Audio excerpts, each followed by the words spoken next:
Hey guys, it's Courtney with Leviathan Snakes, and today we're going to be talking about more genetics. We've already talked to you about recessive genes, codominant, dominant, and allelic pairings, but right now what we're going to be talking about is genes that you need to keep in mind may have deformities, defects, or quirks when pairing to other similar genes or just breeding those themselves. So if you want to breed ball pythons, these are things that you need to keep in mind before you pair two snakes together. If you're interested, go ahead and join us for the video.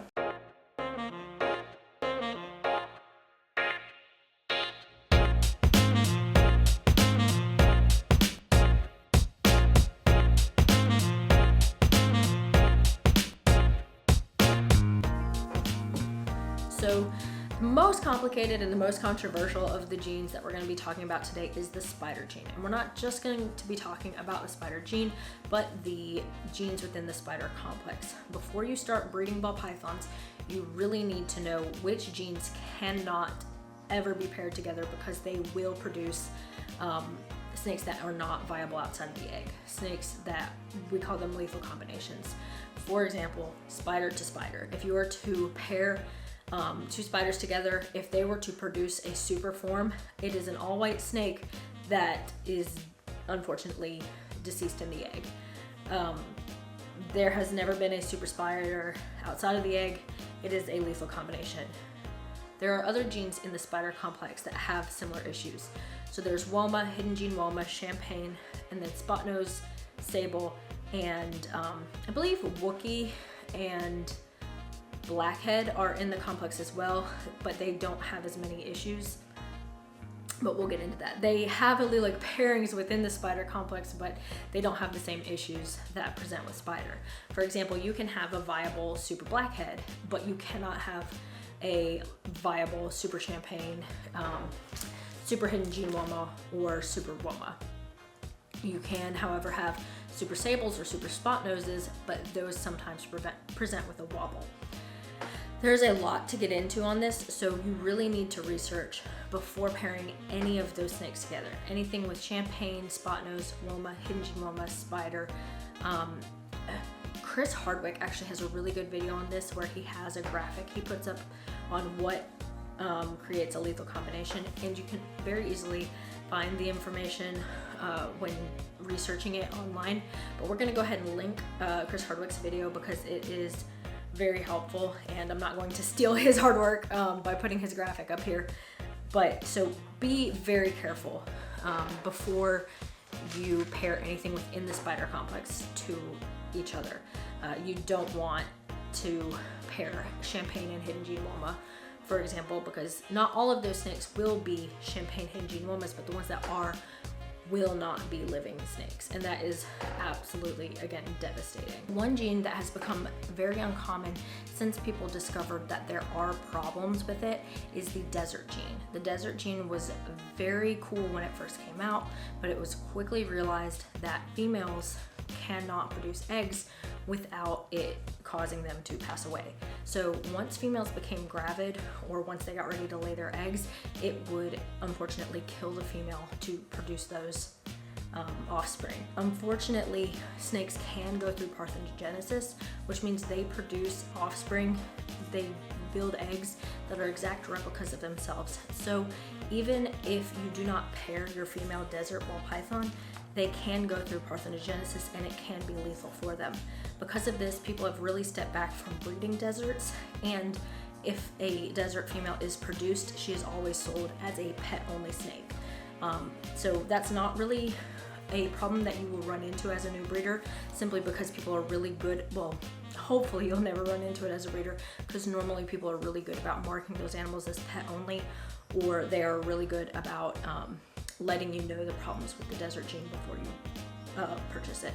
But that is definitely something to keep in mind when you're looking at new genes. Just keep in mind that there are things that are always discovered with genes, and you really need to stay up to date on what those things could be. Desert isn't the only ball python morph that has fertility issues. For example, the caramel albino female has subfertility issues where she is less likely to produce eggs. So once you hit that visual female caramel albino, she may not be a very good producer for you. Unfortunately, caramel albino also has some issues with kinking, so it is a morph to be very careful of when you begin breeding. It might be that if you want to breed caramel albinos, that's something that you should maybe wait until you have more experience with breeding ball pythons before you start purchasing those animals. Cinnamon and black pastel are pretty tricky genes because they are so popular and they make such beautiful babies when paired together. Super cinnamons and super black pastels produce all black snakes that are honestly something a lot of people want. Unfortunately, when you pair cinnamon to cinnamon or cinnamon to black pastel or black pastel to black pastel, it can lead to kinking and duckbills. A lot of times it is listed as rare kinking, but I have not seen that to be the case with individuals that I've talked to who have made the pairing. From what I've heard, genuinely everyone who has produced a clutch of super cinnamons has had at least one baby with kinking and duckbilling, and seeing babies that you've produced like that can be pretty heartbreaking, pretty tragic, especially if you have to end up euthanizing an animal. So definitely keep that in mind before you pair those snakes together. Anything with cinnamon back to something with cinnamon, or black pastel to black pastel, or the two together. So be very careful with that because kinks can be very devastating in a clutch of eggs. If you mix a scaleless head to a scaleless head or a microscale to a microscale, you can produce a fully scaleless ball python. Some people aren't big fans of the idea of a scaleless ball python, but everything that I've heard, they are perfectly viable animals. They just require slightly different care, higher humidity, softer substrate. You want them on paper towels rather than coconut husk.